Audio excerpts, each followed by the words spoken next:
I might as well take them if you... Okay, yeah. I'm just going to take anything you offer, you know? Yeah, all right. If you got the room, you bet.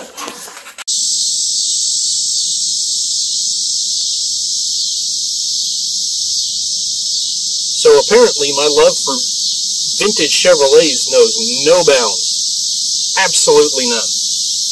A viewer and subscriber, Kevin, recently contacted me and asked if I would be interested in some old Chevy 216s, some old Stovebolts. He said they were there for the taking if I wanted them, and, well, that's a no-brainer. The only catch is they're in central Wisconsin. And if you don't know anything by the name Jayhawker, I'm in Kansas. So we're kind of going on an epic parts run. We got the big ram rig with the sky hook, because we're going to need it at that end. I have my sweet, lovely, gorgeous wife probably handle the camera when we get up there. The offspring are going to be in the back seat. Not the 90s grudge band, our children. And we're going to go for it. To get through Kansas City, hook a right in northern Missouri, all the way north through Iowa and Des Moines. At Albert Lee, we'll take a right in Minnesota and come in for a landing in central Wisconsin. So stick around and watch what we get. I think it'll be pretty interesting at Kevin's house once we get there, see everything he has for me. And also it sounds like he has some pretty cool vehicles himself. So come on, let's get going. Oh, and these LED taillights, they're worthless. I mean,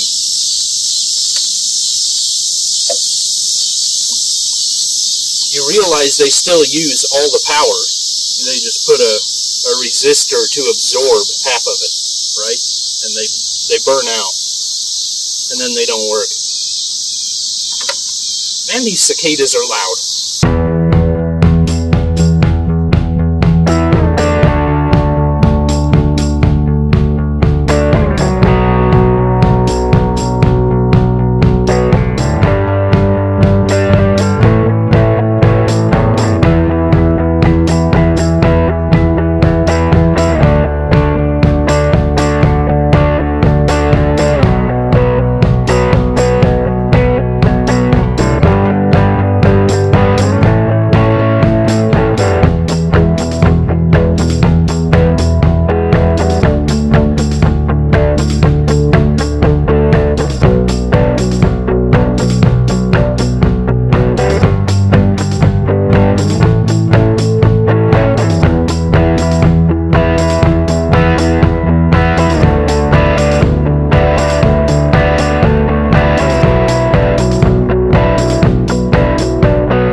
Spill.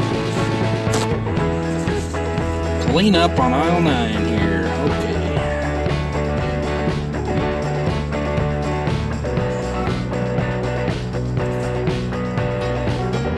Okay. There, now we got wall-to-wall Scott towel carpeting. It's kind of attractive.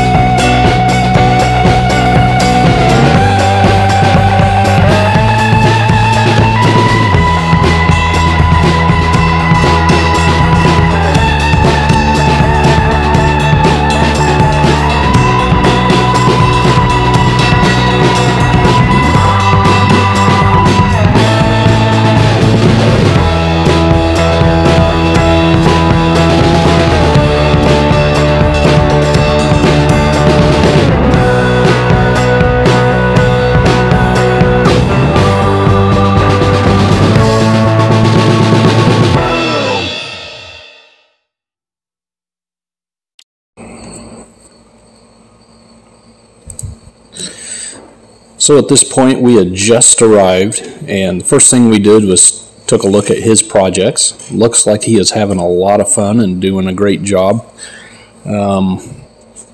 This gray one is a 42 Chevy, and he had just barely dropped in this 235. I believe it was a 54 235. So a bit more horsepower than this thing would have had originally, and the carburetor is off a 292. Just a closer look here. He's got the accessory oil filter on there with some braided lines, so he'll get the benefit of some oil filtering anyway. Behind it, I don't show too clear a shot of it, is a 54 Chevy, and he actually dropped a 350 in that one. So the guy's having a lot of fun. Later on you'll see the back end of a 58 Apache 3/4 ton that he made into a gasser. I never actually went into the garage and went around it with a camera. I should have, but by the time we got there, it was getting late. But you'll see the back end of it, and he's actually got a bored out 454 in that. I believe he said it was bored out to 505, and it was turning out 550 horsepower. Very fast truck. Here's the inside of the 42. Bucket seats. He said he was trying to go back more original with it, so I don't know what his plan is for that, but here we're in the shed and we're digging out from among the Holy Family and the wise men and the shepherds 28 Nash wheels that were his grandpa's, and I'm not sure why I needed 3 Nash wheels, but apparently I did, because they came home with us as well.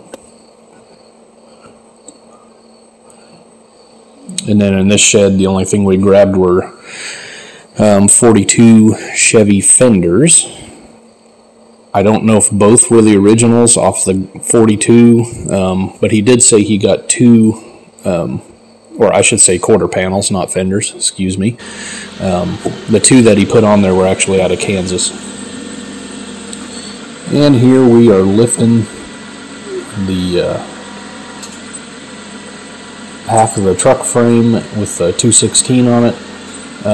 There you can see the back end of the Apache in the garage. And I misspoke at the beginning because my wife never actually touched the camera once we got there, because surprise, surprise, the ladies hit it off and were just far too busy chatting. So my oldest son handled the camera while we were there, and I'll go into this part farther, but I had to cut off the front axle to get her in the truck, which I knew that was the plan to begin with. So, and we're just putting that in there and then pile everything on top. You'll see it later. Didn't do a whole lot of filming when we were there, just to respect the privacy of the folks.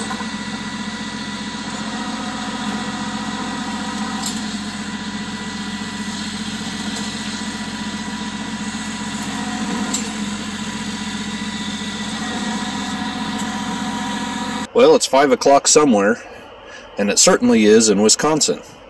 I don't think this is the 5 o'clock they sang about, though. Anyway, every time I woke up last night was worrying about the cardboard box and the 42 fenders. I'm going to have to bungee cord or strap them down good, and if it rains, well, I've got another problem we'll have to deal with then. It rained quite a ways up here on us.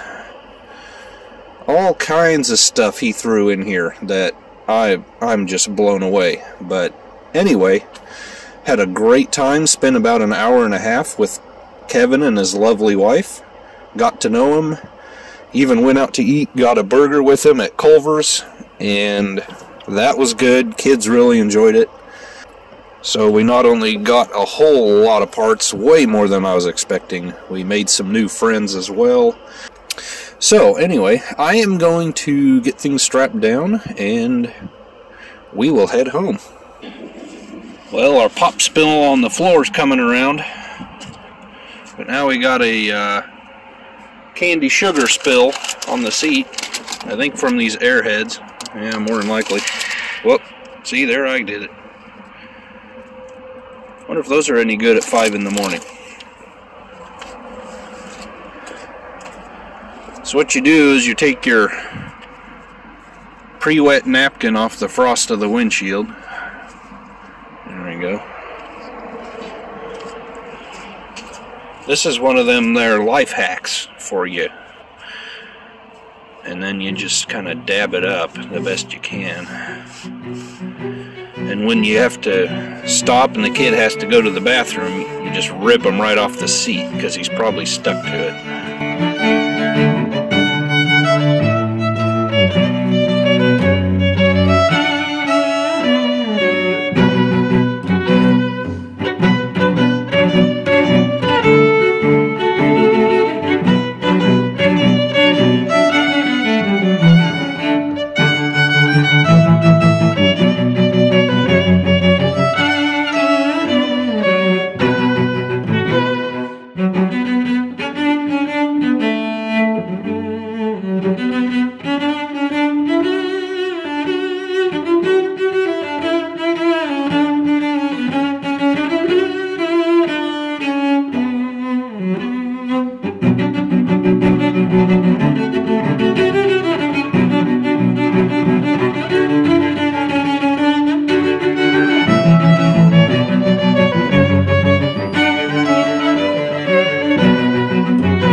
So the official tally is 1,713 mile round trip. Now if you think that's a long, I gotta get this out of here. Pardon me a moment. If you think that's a long ways to go for a couple of 216 engines, well, I would ask you, how far would you go for what you're interested in, you know? I mean, would you drive 20 hours, 24 hours for, I don't know, what's your thing? You tell me. You certainly can't find 216s, and especially one that runs, although it smokes back there, next door anymore, or even down at the local scrapyard. They just aren't around anymore, other than guys having pigeonholed away like this. So I think it was worth going and getting it. The family's never been to Wisconsin at all. I had never been to Minnesota. So a couple new states for us. Beautiful drive.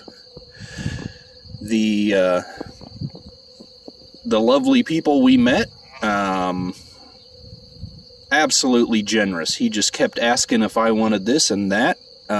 I've got far more than I ever expected to get. And yeah, as I understand it, he went out and he bought a 12-pack of Dr. Pepper just for me. So the kids and I could have a Dr. Pepper. I mean, my goodness. So anyway, let's get all this out, see what we got, and I've got to find a home for it all.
Alright, so I've got everything unloaded that's going in the shed here. Where? I don't know, but it'll go in there. Got the little speed shop here, Pontiac bell housing. Well, you can just see what I got. Hers shifter, very cool. A running but smoking 216, complete. Could fire that right up. Kind of tempting to just do so. Lots of clutch, flex plate, flywheel parts, a bell housing covers, the starter linkage, old GM 3-speed transmission, bits and pieces, the tool section. I mean, the generosity of this guy. I hope you can hear me over the wind. A shear, brake, and roller. Harbor Freight. He kept apologizing it was from Harbor Freight or Northern Tool. I forget which one now. But man, if that's, you know, I don't even have that much. So that is a definite bonus for my shop. Little stick welder and a bottle jack. You know, the guy just kept giving me stuff. I'm just blown away. 42 fenders. 42 Chev. Very rusted along the bottom in certain spots, but a guy could definitely cut good patch panels out of that if he needs them, or make new patch panels along the bottoms and have two good fenders. And then his grandpa's 28 Nash wheels. Sadly, only 3 of them. He had no idea where the 4th one was, or what happened to it, I should say. What am I going to do with them? Look at them, I guess. I don't know. I don't know.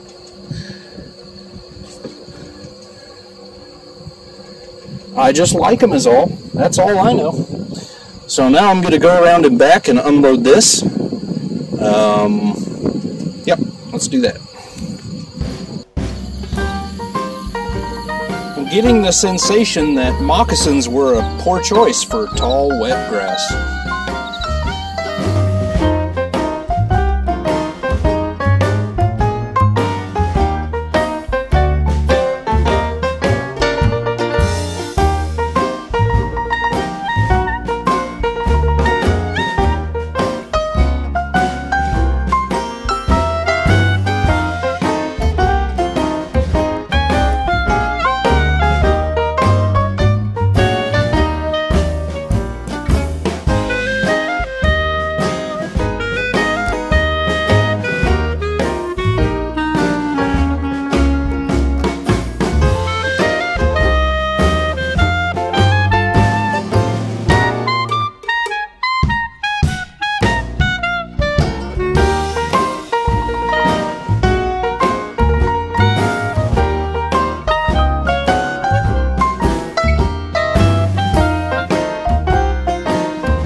you'll be able to hear me above that good Kansas wind. When it's hot here, that wind is so welcome. Anyway, it was beautiful up there. Leaves are already turning. It was 54 degrees in the morning we left, came back home. I loved it. I tried to soak up as much as possible. Hubs are locked up, but I had to cut that off anyway to get the thing between my bedsides. Maybe the beam is salvageable, a few of the steering parts, but I suspect everything's pretty crunchy on it. But we can find out if we ever need something. Hopefully another really good rebuildable Stovebolt engine, 3-speed transmission, torque tube parts, starter, generator. Someone put a Model B carburetor, Rochester, on it. Perfectly good rebuildable carburetor, I'm sure. Distributor, rebuildable fuel pump, just went through one of those. If you haven't watched it, on the 38 Buick project. Radiator support. I've always had a project in mind. I've always wanted to build an engine test stand specifically for the Stovebolt Chevys, and this frame would be a good candidate to do that. Just put legs or casters under it. Unfortunately, the rear mounts pretty toasty, but maybe a guy could easily patch those up or just do something new there. Cut it off at those body mounts and you're good to go. But we'll see. Then I could put a radiator in it, gauges, starter switch, some kind of fuel tank, and it'd just be kind of a fun way to display a rebuilt engine. Or, you know, if you build one, you have one, you want to break it in, you could run it on there, break it in, whatever. It just a silly notion of mine, I guess. Now, we do have a running, although smoking, 216 in the shop now. And that gets pretty tempting for this 48, what's left of the 48. I've sold off a lot of trim and the grill and interior pieces, but does the name Juan Fangio in connection with Chevrolet mean anything to you? The year model is a little bit newer, same basic body style, but well, no, that was a 40 that he drove, so it would have had running boards. But something along those lines, that's pretty tempting, and it'd be a lot of fun. Put open pipes. I've got the dual exhaust manifold I could put on there. I don't know, it'd be absolutely silly, but always a possible future project.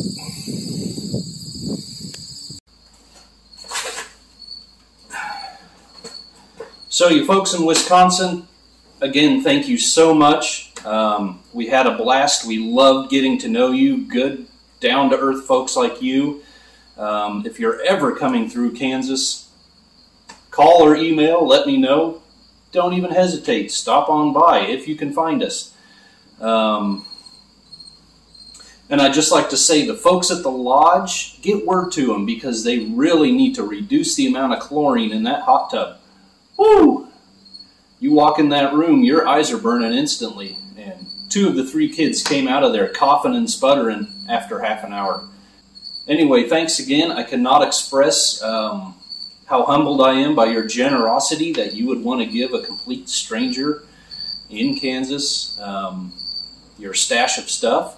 I will definitely use it probably throughout my lifetime or sooner. You never know about these things. So Kevin, I just want to say thanks a lot. Cheers.